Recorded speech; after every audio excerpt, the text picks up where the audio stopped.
Hi guys, today's video I'm going to be talking about fast fashion, and I actually do want to talk about the recent laws that actually have been introduced, especially within France. The reason why I am talking about this in this video, because I think this is again very insightful, and I think maybe in the future, maybe in other countries or other parts of the world, they might start implementing this. So when you think about fast fashion, of course you're thinking about like your online brands, and especially places like Temu, which have been like on the rise, which have increased in popularity in the last couple of years. Fast fashion, it's not necessarily a reliable source of where you can attain like your clothing, in my opinion. I feel like especially with fast fashion places, everything is kind of being very much quickly like manufactured. There's no like necessarily a sense of care or consideration with the actual clothing garments themselves, but also when it comes down to the actual longevity of those items that you are purchasing. And I know that for a lot of people a lot of people are a lot more inclined to purchase from these fast fashion brands due to how cheap they are and how easily accessible it is, and also the incentives that they have within these websites, especially such as Shein. Even when you go on the Shein website, you're already sort of like bombarded with different types of like vouchers, things that you can get on discount, especially when it comes to those vouchers as well. And of course it can be very much even more enticing to purchase from this website due to these discounts and deals that you are gaining while you are browsing on that site as well. And like I said before, it's very understandable why people are a lot more inclined to purchase fast fashion stuff, because again, it's very easy to do, it's a lot more cheaper, people can again save money in the short term. There's a kind of like, especially on these websites, there's like such a large variety of different colors, clothing patterns,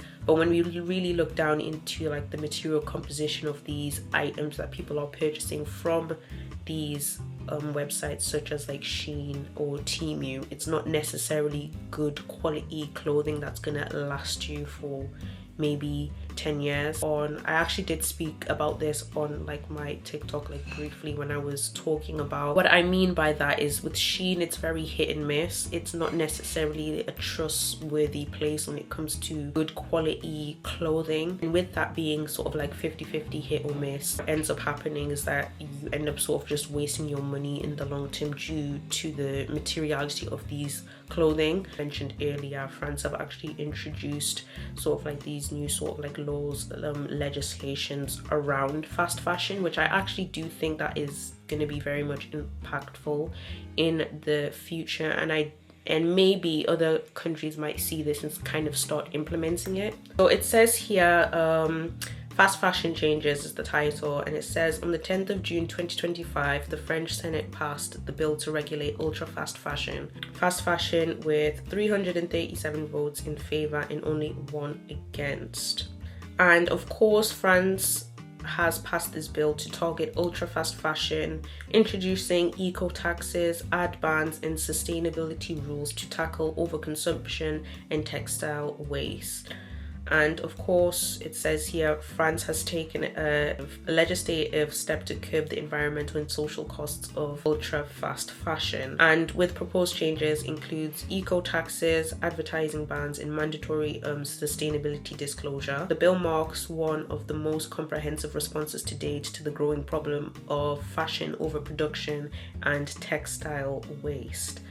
And of course, like I mentioned before, the longevity of these ultra fast fashion items, like I mentioned before, it doesn't necessarily last you a long time, and this can actually lead to a lot of waste. Also within this bill as well, they actually did mention that they are wanting to sort of like reduce the ads for these ultra fast fashion, especially around influencers promoting certain types of brands as well. And also what I'm reading here as well, it's the advertising and influencer restrictions to curb consumer demand for disposable clothing. The bill introduces a complete ban on advertising ultra fast fashion, and of course This extends to social media platforms and influencer marketing, where such brands often thrive. The measure is intended to reduce the visibility and allure of ultra cheap clothing, particularly among younger demographics. In addition, influencers promoting ultra fast fashion products could face sanctions.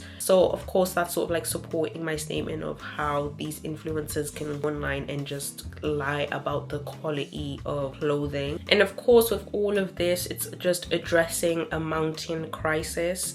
The urgency behind the legislation is clear. In France, currently discards 35 clothing items every second, reflecting a broader pattern of overconsumption driven by fast fashion model. I do think overall that this is very interesting, and I do think this sort of kind of just raises a lot more awareness about the impact of the social media in general, and also the impact that influencers can have on the younger generation, even in social media as well. And I think this legislation, this bill being passed, I think that this can probably have a knock-on effect to other countries as well, which are kind of like dealing with issues with like overconsumption, especially with ultra fast fashion, even down to the reviews. The reviews can sometimes be just untrustworthy due to the fact that the people who are making the reviews, that just probably doing a good review so they can just attain points for themselves, so they can just use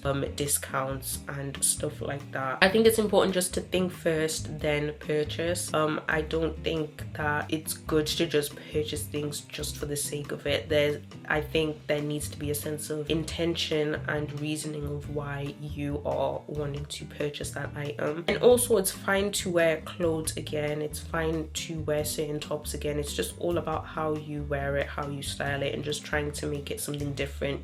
Every time you go on holiday, you don't necessarily need an entire new wardrobe, and I think that's where sometimes when it comes to the use of overconsumption, I think that's kind of like where it can come from, feeling like you wanting to be on trend all the time with social media, and also just feeling like every time when you want to go somewhere or do something, you need like a completely like a new outfit, new wardrobe, new everything. And that necessarily doesn't have to be the case. It's okay to get wear in the clothes that you have. I think it's important to just give yourself some time before you actually purchase that item to show if you really want it or not. Some things, especially if you are somebody who's kind of like impulsive and you just want to buy things just for the sake of it. But I do think overall this bill, looking at overconsumption, thank you guys for watching this video. I really do appreciate it. Make sure you like, comment, share and subscribe, and I'll see you guys in the next video.